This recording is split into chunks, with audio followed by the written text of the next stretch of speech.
अस्सलाम वालेकुम। तो आज हमारा लेक्चर नंबर 9 है। लेक्चर नंबर 9 में हमारे पास क्या है, कॉपी कंस्ट्रक्टर के बारे में थोड़ा बहुत और डिटेल में पढ़ेंगे। ठीक है, लेक्चर शुरू करने से पहले अगर आप मेरे चैनल पर न्यू है तो लाजमी इसको लाइक करें, सब्सक्राइब करें, इसको शेयर करें। अब जबकि आपने जो है लेक्चर नंबर 8 में कॉपी कंस्ट्रक्टर के बारे में पढ़ चुके हैं आप, ठीक है ना। तो लेक्चर नंबर 9 में कॉपी कंस्ट्रक्टर आप कह सकते हैं हम रिवाइज़ करेंगे, ठीक है ना। कि हमारे पास कि ये कॉपी कंस्ट्रक्टर के हमने अंदर क्या क्या पढ़ा, हमने क्या क्या चीज़ सीखी इसके अंदर, ठीक हो गया। अब जैसे कि यहाँ पे ये वाला जो फंक्शन बनाया था हमने, इससे आपको मालूम है हमारे पास एक एरर आया था। वो एरर क्या था हमारे पास, इम्प्लिसिट एरर था हमारे पास, ठीक है ना। उसके बारे में मैंने आपको बताया था। वो हमारे पास एरर इसी वजह से आया था क्योंकि हमने यहाँ पे जो ऑब्जेक्ट था इक्वल कर दिया था इसके बराबर, ठीक है ना। अगर हम इसको इस तरह करते हैं ना तो यहाँ पे इक्वल साइन आता है, तो हमें यहाँ पे इस्तेमाल करना पड़ता है ऑपरेटर ओवरलोडिंग। वो आगे आने वाले लेक्चर में आएगा ऑपरेटर ओवरलोडिंग, जिसमें हम प्लस माइनस इक्वल जो हम क्या करते हैं उसको ओवरलोड करते हैं ऑब्जेक्ट के साथ। क्या है, अगर हम क्लासेस को आपस में इक्वल करें या पे आपस में प्लस करें तो फिर हम उसके फंक्शन आने के ऑपरेटर ओवरलोडिंग इस्तेमाल करते होते हैं, ठीक है ना। अच्छा जी, अब यहाँ पर उन्होंने सिंटेक्स आपको जो मैंने बताया था ये चीज़ है, ठीक है ना। ये वही सिंटेक्स लिखा हुआ है। अगर आपने इसके अंदर ऑब्जेक्ट पास किया तो यहाँ पर इसका रेफरेंस भी पास करना पड़ेगा ऑब्जेक्ट का, ताकि हमारे पास एक प्रॉपर ऑब्जेक्ट क्रिएट हो सके।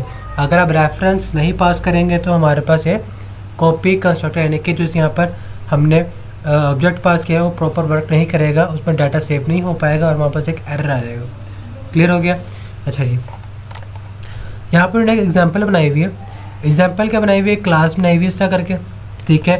स्टूडेंट नाम की क्लास है, इन रोल नंबर यानी कि प्राइवेट है, इसका कोई ऐसा मॉडिफाइड नहीं बना हुआ लिखा हुआ है, इसका मतलब कि एक प्राइवेट वेरिएबल बना हुआ है, ठीक हो गया। पब्लिक में हमारे पास क्या बना हुआ है, इसका कंस्ट्रक्टर बना हुआ है। ये कौन सा कंस्ट्रक्टर है, डिफ़ॉल्ट कंस्ट्रक्टर, इसमें यहाँ पर रोल नंबर इक्वल 0 और यहाँ पर डिफ़ॉल्ट कंस्ट्रक्टर लिखा हुआ है यहाँ पर, ठीक हो गया। सेम एट यहाँ पे एक बना हुआ है कॉपी कंस्ट्रक्टर। कॉपी कंस्ट्रक्टर की पहचान क्या होती है, मैंने आपको बताया था। कॉपी कंस्ट्रक्टर की पहचान होती है जिसमें हमारे पास कुछ ना कुछ आर्ग्यूमेंट में एक ऑब्जेक्ट पास हुआ हो अपनी ही क्लास का, ठीक है ना। उसे हम कहते हैं कॉपी कंस्ट्रक्टर कहते हैं, ठीक है ना। अब कुछ स्टूडेंट सोच रहे होंगे क्या हम इसमें दूसरी क्लास का ऑब्जेक्ट पास कर सकते हैं। वो डिपेंड करते हैं हमारे पास प्रॉब्लम क्या है, ठीक हो गया। हमने यहाँ पे कॉपी कंस्ट्रक्टर क्रिएट कर लिया जिसमें हमें लिखा है हमें कॉपी कंस्ट्रक्टर, ठीक है। और यहाँ पर roll number equal to object dot roll number लिखा हुआ है, ठीक हो गया। जो सा इसमें ऑब्जेक्ट पास कर रहे हैं। अब यहाँ पर देखिए ये हमारे पास क्या होगा, एक ऑब्जेक्ट क्रिएट किया जिससे हमारे पास बाय डिफ़ॉल्ट जो कंस्ट्रक्टर बना हुआ है ये वाला वो कॉल हो गया, ठीक है ना। उसके बाद हमारे पास क्या है, यहाँ पर कॉपी कंस्ट्रक्टर हमने इम्प्लिसिट तौर पर कॉल किया, लेकिन यहाँ पर रन नहीं होगा। यहाँ पर हमारे पास रन नहीं होगा, क्यों नहीं होगा, क्योंकि यहाँ पर इम्प्लिसिट की वजह से हो रहा है, ठीक है ना। इम्प्लिसिट का बेसिकली मकसद होता है अनडिफाइंड चीज़। इम्प्लिसिट अगर वैसे इसका मतलब कुछ और होता है, वो प्रोग्रामिंग में कुछ और कहते होते हैं, इसका आपको समझ नहीं आएगा वो चीज़ें, ठीक है ना, क्योंकि अभी आप बिगनर लेवल पे हैं, ठीक है ना। इम्प्लिसिट का आप कह सकते हैं कि हमारे पे अननाउन है। अननाउन का से यहाँ पे देखिए लिखा है ऑब्जेक्ट 1 इक्वल टू ऑब्जेक्ट 2। वही चीज़ दोबारा बता रहा हूँ, इक्वल का मतलब क्या, यहाँ पे असाइनमेंट हो रहा है कि ये जो हमारे पास ऑब्जेक्ट 1 है किसके बराबर है, इसके बराबर है, ठीक है ना। तो हमारे पास क्या होगा, हमारे पास कॉपी कंस्ट्रक्टर कॉल नहीं हुआ यहाँ पर कॉल हुआ है असाइनमेंट ऑपरेटर। यहाँ पर कॉल क्या हुआ हमारे पास, असाइनमेंट ऑपरेटर कॉल हुआ है। उसकी वजह से हमारे पास कौन से फंक्शन कॉल हो गया यहाँ पर, ऑपरेटर ओवरलोडिंग का इक्वल का, क्योंकि वो हमारे पास बना हुआ नहीं है तो वहाँ पर कौन सा आएगा, इम्प्लिसिट कर रहेगा। जब मैंने यहाँ पर बनाया था, मैं आपको एक यही कोड दोबारा यहाँ पर बना कर भी दिखाया तो मैं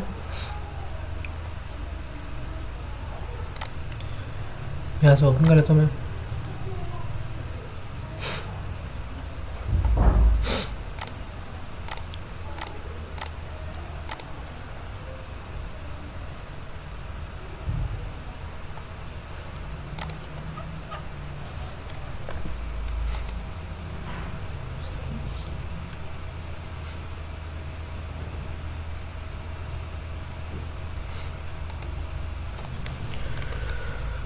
.9.php सॉरी .php लग दिया मैंने, ये हमारे पास आएगा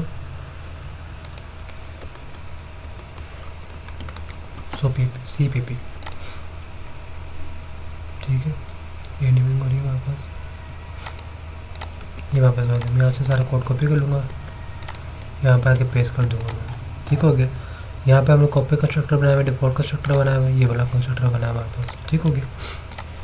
अब मैं क्या करूँगा, हमारे पास डिफॉल्ट कंस्ट्रक्टर में ये रोल नंबर लिखा हुआ है, मेरे ख्याल से मैंने भी यहाँ पर रोल नंबर ही इस्तेमाल किया हुआ मैंने। चलिए यहाँ पर रोल नंबर इस्तेमाल करता हूँ मैं, ठीक है। यहाँ पर बस लिख दिया मैंने, रोल नंबर आ गया, ठीक हो गया। यहाँ से कॉपी करूँगा मैं, यहाँ पर इंटीजर आ जाएगा, उसके बाद हमारे पास ये रोल नंबर है, कॉपी करूँगा मैं, यहाँ पर आ जाएगा, यहाँ पर आ जाएगा हमारे पास, ठीक हो गया। अच्छा जी, मैंने यहाँ पर वीडियो पॉज करके ना मैंने यहाँ पर सारी सेटिंग कर दी मैंने, ठीक है। यहाँ पर रोल नंबर लिख दिया मैंने ताकि टाइम जाए ना। यहाँ पे इंटीजर है, यहाँ पे भी इंटीजर आ गया, ठीक है ना, सॉरी यहाँ पर ये रहा, ठीक है। ऑब्जेक्ट पर सब चेंज कर दिया है मैंने। उसके अलावा यहाँ पर वैल्यू सेट कर दी इक्वल टू 0, ठीक है। यहाँ पर आउटपुट शो कर दिया मैंने कि यहाँ पर गिवन कंस्ट्रक्टर के अंदर वापस क्या रोल नंबर लिख देता हूँ मैं, ठीक हो गया। इधर भी मैंने लिख दिया रोल नंबर, ठीक है, और यहाँ पर मैंने लिख दिया रोल नंबर, ठीक हो गया। अच्छा जी, अब यहाँ पे देखें, सॉरी, हमारे पास ये बना हुआ था, हमने कुछ ऐसा बना ली कॉपी कंस्ट्रक्टर के अंदर, ठीक है ना। अब कॉपी कंस्ट्रक्टर में हमारे पास जो है हमने सेम ऐसा बनाया है, वैसे डिफ़ॉल्ट कंस्ट्रक्टर हमारे पास बना हुआ है, ठीक है ना। अब कॉपी कंस्ट्रक्टर को हम इसका करते हैं, जो हमारे पास न्यू बनेगा यहाँ पर ऑब्जेक्ट,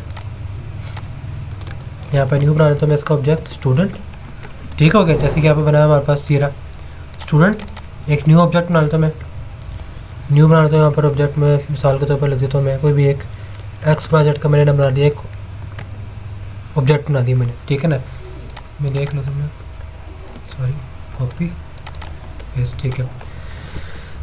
अब यहाँ पे हमारे पास ये ऑब्जेक्ट बना हुआ है। अब मैंने यहाँ पे इक्वल करना है किसके, सेकंड के, ये जो सेकंड वाला है हमारे पास, इसके इक्वल करना है मैंने सेकंड, ठीक हो गया। अब यहाँ पे देखिए हमारे पास कुछ ऐसे ही बना हुआ है, ठीक है। अब यहाँ पे इसको मैं चेक करता हूँ, मैं कोड को रन करता हूँ मैं, हमारे पास चेक करते हैं एरर आता नहीं आता, जो मैंने आपको बताया था,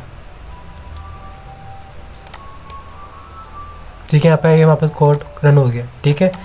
हमारे पास क्या हुआ, पैरामीटर कंस्ट्रक्टर, बिकॉज से पैरामीटर वाला कंस्ट्रक्टर आ गया, डिफॉल्ट कंस्ट्रक्टर आ गया। अब यहाँ पर देखें जरा, अब हमारे पास जो कंस्ट्रक्टर है यहाँ पर कॉपी कंस्ट्रक्टर यहाँ पर हो गया, रन हो गया, ठीक है ना। ऐसा क्यों हुआ है, एक तो हमारे पास ये थर्ड वाला ना हमारे पास, अच्छा ठीक है, यहाँ पर हमारे पास दो तरीके हैं, ठीक है ना। हमारे पास बेसिकली इसके दो तरीके हैं, एक बेसिकली इस्तेमाल होता है ये वाला ऑपरेटर ओवरलोडिंग। अगर हमारे पास ऑपरेटर ओवरलोडिंग वाला भी बना हुआ हो ना, तो उस टाइम पे ये इसको हम एक्टिवेट कर सकते हैं, उस टाइम पर भी हम, ठीक है ना। अच्छा जी, अब हम क्या करेंगे, यहाँ पर मैं स्टूडेंट पेस्ट, ठीक है ना। थर्ड के अंदर मैं सेकंड पेस्ट कर दिया मैंने। एक ये तरीका था जो मैंने आपको पहले कराया था, ये सेकंड तरीका जो हमारे पास हैंडआउट्स के अंदर है, ठीक है। मैंने कभी इस तरह करके काम नहीं है, हमेशा मैंने इस तरह करके काम किया इसको ना, कभी मैंने देखा नहीं इसको मेरा इस तरह काम किया, ठीक है। अब यहाँ पर देखा आगे स्टूडेंट्स का एरर आ गया, यहाँ पर क्या है भी हमारे पास एरर क्या है भी, student does not name a type, student does not name a type. अगर मैं दोबारा मैसेज लिख दूँगा, आगे भी तो रन हुए भी है, ये कई बार ना एक्सटेंशंस प्रॉब्लम करती है हमारे पास, ठीक है ना। कई बार होता है कि हमारे पास एक्सटेंशंस प्रॉब्लम करती है, कुछ भी नहीं। जहाँ पर कह रहे हैं कि हमारे पास जो है ना थर्ड, ठीक है, हाँ सॉरी मैंने यहाँ पर सेलेक्ट किया हुआ था मैंने, तभी ऐसा हो रहा था,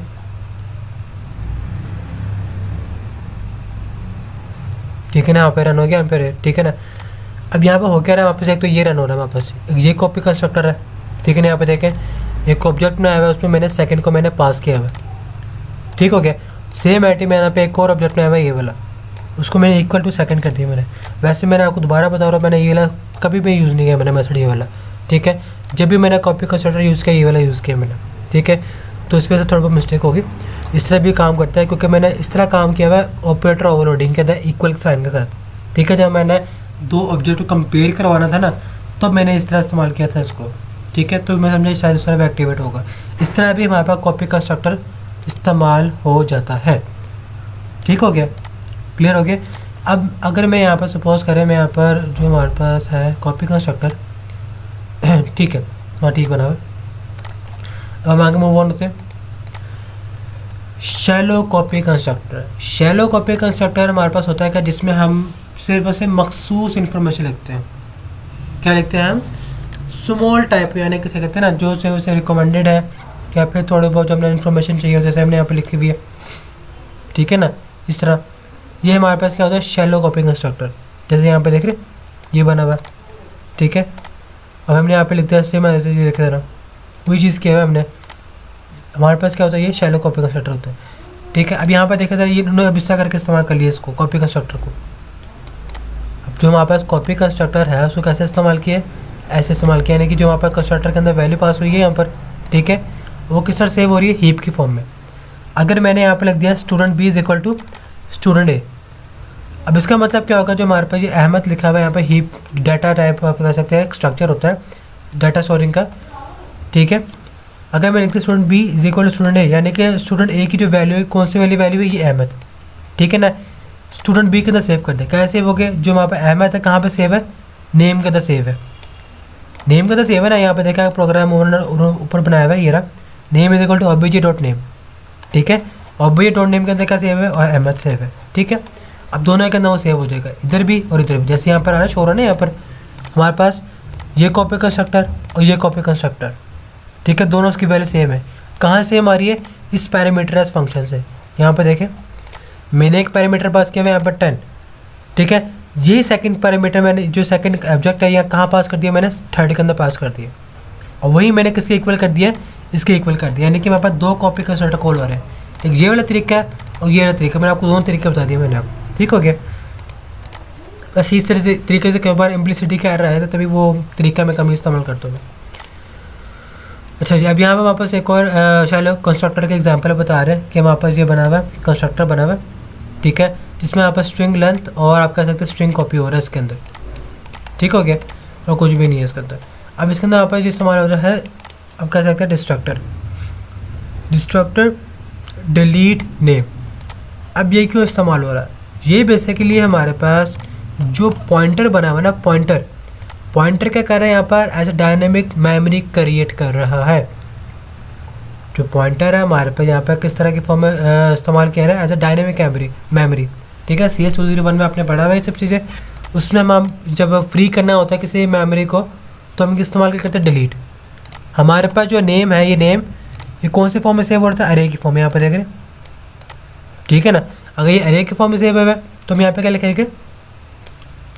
ये अरे का साइन, उसके बाद वेरिएबल का नाम, ताकि अब उससे मालूम हो जाए कि वहाँ पे ये एक वेरिएबल है जिसमें एक अरे टाइप डाटा सेव है। उससे हमने क्या देना? एंड पे आके डिलीट कर देना। डिस्ट्रक्टर शुरू में क्या टिल्ड साइन आता है, ये वाला कर्ली साइन, उसके बाद वही क्लास का नाम आ रहेगा, ये वाला, ठीक हो गया। मिसाल को तो अभी यहाँ पर अगर मैं बनाऊँ ना, डिस्ट्रक्टर कैसे बनाऊँगा मैं? डिस्ट्रक्टर में अपने क्लास में चले जाता हूँ मैं, ये हमारी क्लास है, ठीक है, ये हमारे पास क्या आ गई? क्लास आ गई। अब यहाँ पर टिल्ड साइन आ जाएगा, फिर स्टूडेंट जो हमारी क्लास का नाम है। उसके बाद फिर मैं यहाँ पर रख दूँगा मैं सी आउट, दिस इज डिस्ट्रक्टर,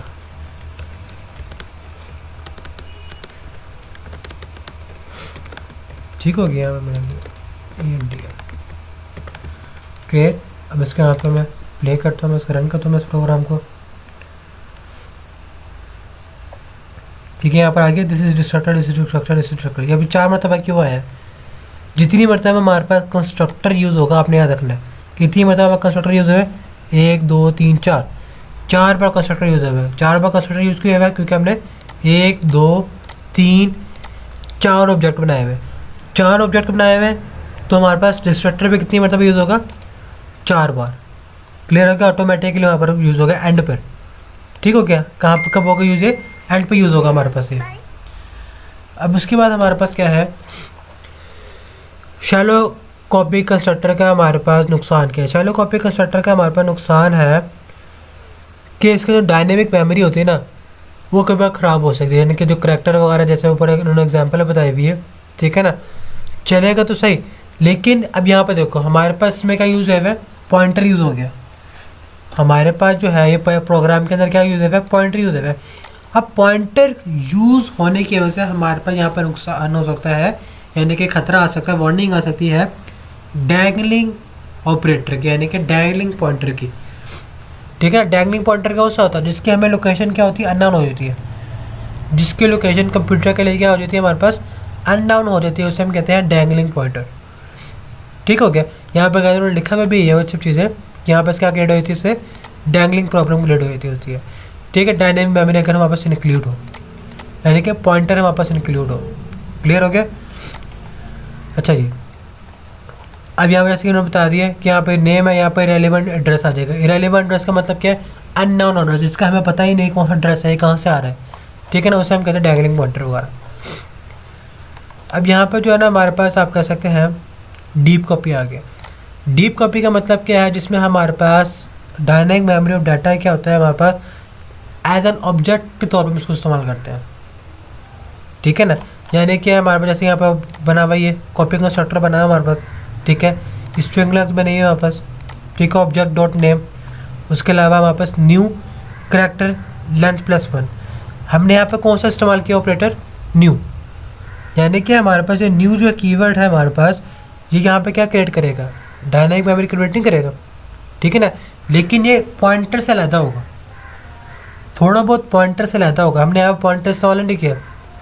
ठीक है ना, यहाँ पर स्ट्रिंग कॉपी के जरिए हम यहाँ पर डाटा कॉपी करते हैं नेम के अंदर हमने। ठीक है, हमने क्या किया जो स्टूडेंट अहमद है, यानी कि जो स्ट्रिंग प्रॉपर्टी है वो कहाँ पर जाएगी, स्ट्रिंग प्रॉपर्टी में। जो इंटीजर प्रॉपर्टी है वो कहाँ पर जाएगी, इंटीजर प्रॉपर्टी में। यहाँ पर डायग्राम देखें, ये नेम है, ये नेम कहाँ चले जाएगा, यहाँ पर अहमद में चले जाएगा ये रहा। ठीक है ना, और इस सेकंड नेम एक और क्रिएट होगा। ठीक है ना, न्यू कीवर्ड है ना, न्यू कीवर्ड का मतलब क्या है, न्यू ऑब्जेक्ट क्रिएट कर देना, यानी कि न्यू एड्रेस क्रिएट कर देना। ठीक है ना, अब एक मरतबा रन होगा तो वहाँ पास क्या होगा, इसके लिए क्रिएट हो जाएगा। दूसरी मरतबा कॉपी होगा, कॉपी किस में होगा, इसमें हो जाएगा, लेकिन न्यू क्रिएट होकर। क्लियर हो गया इन चीज़ों का। अच्छा जी, सेम एड्रेस वहाँ पे यहाँ पर भी दिखाया हुआ है कि वहाँ पर अगर फर्स्ट मरतबा रन होगा तो अब ये अहमद सेव हो जाएगा, इसके अंदर सेव हो जाएगा, लेकिन कौन सी मेमोरी में, हीप मेमोरी में। ठीक हो गया। अब यहाँ पर उन्होंने एग्जाम्पल बताया हुई है। ठीक है, वही एग्जाम्पल है हमारे पास, कुछ भी नहीं। यहाँ पर इम्प्लिसिट हमारे पास जो कंस्ट्रक्टर है वो बताया हुआ है। ठीक है, और कुछ भी नहीं है। उन्होंने अब यहाँ पर डायनेमिक मेमोरी इस्तेमाल की है। कौन सी मेमोरी इस्तेमाल की है, डायनेमिक मेमोरी इस्तेमाल की। यहाँ पर देखिए करैक्टर, ठीक है ना, पॉइंटर के साथ। ठीक है, सारा वही प्रोग्राम लिखा हुआ है जो ऊपर लिखा हुआ था पॉइंटर वाला। ठीक है, यहाँ पर देखा जरा। अब यहाँ पे क्या किया है, जो यहाँ पर डाटा है ये वाला, उसको हमने इसके इक्वल कर दिया है। उसके बाद हमने क्या किया, show name. Show name function यहाँ पर जो क्या शो कर रहा है हमारे पास, नेम, जो कहाँ से आ रहा है, यहाँ से आ रहा है, उसका लेंथ वाला। ठीक हो गया। इसके शायद उन्होंने आउटपुट दिखाया हुआ, नहीं आउटपुट नहीं दिखाया हुआ। ये भी हमारे पास आप कह सकते हैं डैंगलिंग पॉइंटर, आप कह सकते हैं हमारे पास शो कर सकता है डैंगलिंग पॉइंटर वाला, क्योंकि हमारे पास इसके अंदर पॉइंटर यूज़ हो गया। अगर हम न्यू कीवर्ड इस्तेमाल करते हैं वो हमारे पास अलग केस होता। अब यहाँ पर देखें, हमारे पास है important point about copy constructor. ये आपने पॉइंट्स लाजमी करने हैं। ठीक है ना, कि हमारे पास जो है डायनेमिक मेमोरी जो होती है हमारे पास कॉपी कंस्ट्रक्टर के अंदर किस में काम करती है, हमारे पास शैलो कॉपी कंस्ट्रक्टर के अंदर।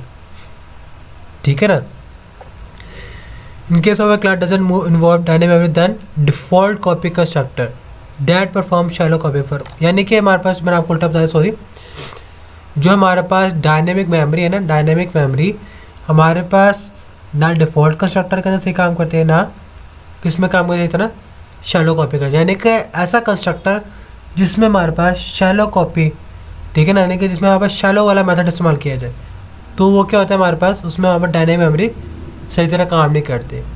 क्लियर हो गया। उसके बाद हमारे पास जो है इसका डायनेमिक मेमोरी किस में काम करती है, हमारे पास सिर्फ और सिर्फ डीप कॉपी के अंदर, सिर्फ और सिर्फ किसके अंदर, डीप कॉपी के अंदर। जैसे कि यहाँ पे ये वाला, ये हमारे पास क्या है, डीप कॉपी वाला प्रोसेस, जिसमें आपका पैरामीटर ज़्यादा है, एक ये पैरामीटर है, ये पैरामीटर है। ठीक हो गया। अगर मैं आपको इसको कंपेयर करूँ, मैं यहाँ पर ये, सॉरी यहाँ पर नहीं, यहाँ पर देखे ज़रा, ये रहा, यहाँ पर कैसे कंस्ट्रक्टर बना हुआ है, ये वाला बना हुआ है, एक ही बना हुआ है ऐसा करके। ठीक हो गया। जबकि वहाँ पर हमारे पास चेंज बना हुआ है, ठीक है ना, इस तरह करके यहाँ पर बना हुआ है, ये रहा कॉपी कंस्ट्रक्टर ये वाला। ठीक हो गया। इस तरह करके भी आप, ये हमारे पास पैरामीटर फंक्शन है, हम इसकी वजह से हम क्या करते हैं, इसको हम कॉल भी कर सकते हैं इस वाले फंक्शन को। क्लियर हो गया। अच्छा जी, अब उसके यहाँ पर डिस्ट्रक्टर है। डिस्ट्रक्टर हमारे पास इस्तेमाल होता है जब वहाँ पर एंडिंग पॉइंट, यानी कि सारा प्रोग्राम जब खत्म हो जाता है ना, सबसे एंड में इस्तेमाल होता है डिस्ट्रक्टर। जब हमारे पास सारा प्रोग्राम ख़त्म हो जाए तो सबसे एंड में क्या इस्तेमाल होता है, हमारे पास डिस्ट्रक्टर इस्तेमाल होता है। क्लियर हो गया। ओवरलोडिंग, ओवरलोडिंग हमारे पास क्या है, डिस्ट्रक्टर ओवरलोडिंग। डिस्ट्रक्टर का भी ओवरलोड यानी कि इसे हम ओवर ऐड नहीं कर सकते, ठीक है ना। जैसे हमारे पास ऑपरेटर ओवरलोडिंग होता है ना, वैसे डिस्ट्रक्टर ओवरलोडिंग होता है, ठीक है ना। कंस्ट्रक्टर को ओवरलोड कर सकते हैं हम, ना डिस्ट्रक्टर को, सॉरी कंस्ट्रक्टर को हम ओवरलोड कर सकते हैं, डिस्ट्रक्टर को नहीं कर सकते, ठीक है ना। यानी कि इसके अंदर कोई पैरामीटर वगैरह पास नहीं हो सकता। अच्छा जी, अब हमारे पास क्या है, सीक्वेंस ऑफ कॉल्स कि हमारे पास सबसे पहले कंस्ट्रक्टर इस्तेमाल होता है, फिर एंड में क्या होता है हमारे पास डिस्ट्रक्टर, ठीक है ना। पहले क्या हमारे पास आएगा कंस्ट्रक्टर, फिर डिस्ट्रक्टर। क्लियर हो गया। इसका डिस्ट्रक्टर का प्रोग्राम बना हुआ है सिंपल सा, और कुछ भी नहीं, जैसे कि मैंने भी आपको प्रिंट करके दिखाया डिस्ट्रक्टर का, और कुछ भी नहीं। एसेसर फंक्शन, एसेसर फंक्शन क्या होता है, जैसे सेटर हो गया, गेटर हो गया, जो मैंने आपको शुरू में बताया था, इसके साथ आप प्राइवेट लिखा हुआ या पब्लिक लिखा हुआ, इसके प्रोटेक्ट लिखा हुआ, ठीक है ना, उससे हम कहते हैं एसेसर फंक्शन, ठीक है ना। जैसे यहाँ पे लिखे पब्लिक, ठीक है ना, ये लिखा है सेटर फंक्शन आ गया वहाँ पर, और कुछ भी नहीं है, ठीक है। अवॉइडिंग एड्रेस के लिए हम क्या करते हैं यहाँ पर कि वहाँ पर रोल नंबर के अंदर हमारे पास लेस देन 0 ना है। अगर लेस देन 0 वैल्यू आएगी तो उससे क्या करते हैं, वो इक्वल टू 0 वैल्यू आ जाए, ठीक है ना। इसका फ़ायदा हमारे पास ये होता है। क्लियर हो। गेटर फंक्शन के लिए जरिए हम उसको आउटपुट शो कर सकते हो, कुछ भी नहीं। दिस पॉइंटर मैंने आपको समझाया था, दिस पॉइंटर पर कहता है, मैं यूज़ भी कर रहा हूँ यहाँ पे, ये रहा, ये दिस पॉइंटर होता है ये वाला। दिस का मतलब क्या होता है, वहाँ पे एक क्लास को रेफरेंस कर रहा है। दिस आगे लिखा हुआ है arrow operator, arrow operator roll number, this arrow operator roll number. Arrow operator को मालूम होगा किसी के साथ यूज होता है, जब हम कोई पॉइंटर इस्तेमाल करें, बिल्कुल जब हम कोई पॉइंटर इस्तेमाल करें तो हम रोल नंबर, तब हम एरो ऑपरेटर इस्तेमाल करते हैं। This arrow operator roll number, ठीक है ना। यानी कि दिस के हमारे पास एक पॉइंटर है, तभी यहाँ पर दिस पॉइंटर लिखा हुआ था, ठीक है ना। जैसे कि यहाँ पे वेरिएबल बने हुए कुछ ये वाले, हमने यहाँ पे एक फंक्शन बनाया, नीचे फंक्शन में शायद दिखा दियो, नहीं यहाँ पर सॉरी किया, इन्होंने बस बता रहे हैं यहाँ पर कि दिस जो हमारे पास है, हम इसके जरिए रोल नंबर 1 2 3 4 ये निकाल सकते हैं हम इसके ज़रिए, ठीक है। और कुछ भी नहीं, दिस पॉइंट नीचे लिखा आ जाएगा, शो हो जाएगा, ये देखा जाए this arrow operator roll number, ठीक है ना। क्लियर हो गया। ये यहाँ पर दिस पॉइंटर होता है। आई होप आपको सारा लेक्चर क्लियर हो गया होगा, ठीक है। लेक्चर नंबर 9, अगर कोई कहीं पे प्रॉब्लम आ रही हो आप मुझे कमेंट सेक्शन में पूछ सकते हैं, ठीक है। और एंड पे यही कहूँगा कि अगर आपको मेरी वीडियो अच्छी लगी हो तो लाजमी इसको लाइक करें, सब्सक्राइब करें और उसको शेयर करें, ठीक है। ओके, अल्लाह हाफिज़।